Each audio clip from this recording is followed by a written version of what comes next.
নমস্কার বন্ধুরা, আমি বনানী আজকে আপনাদের নিয়ে যাব একটা সুন্দর মন্দির দর্শন করাতে।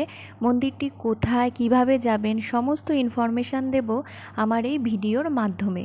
তাহলে চলুন ভিডিওটা শুরু করি।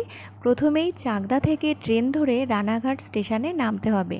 রানাঘাট স্টেশনের বাইরেই থাকে অটো কিংবা টোটো, সেখানে করে 10 থেকে 15 মিনিট সময় লাগবে আর পৌঁছে যাবেন ব্রজবল্লভ মন্দিরে। তো মন্দিরটি প্রথমে দর্শন করাবো, আপনারা দেখুন। এই হলো সেই ব্রজবল্লভ মন্দির। তো মন্দিরটি দেখুন, অপূর্ব সুন্দর। মূল মন্দিরে প্রবেশ করলাম, প্রথমেই আছে তুলসী মঞ্চ, তারপরেই নন্দী মহারাজ। এরপরে প্রবেশ করছি মূল মন্দিরে।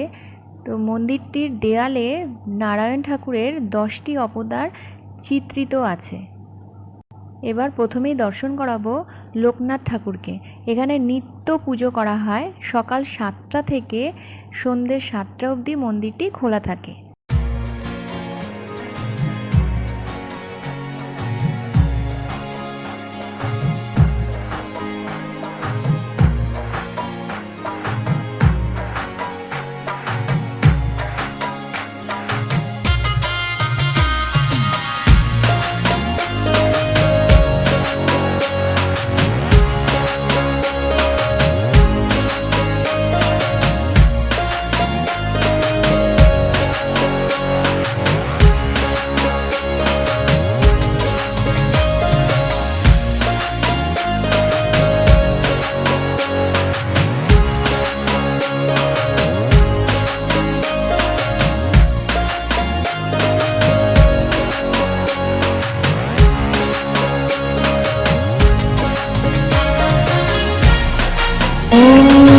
त्र्यम्बकं यजामहि सुगन्धिं पुष्टिवर्धनम् उर्वारुकमिव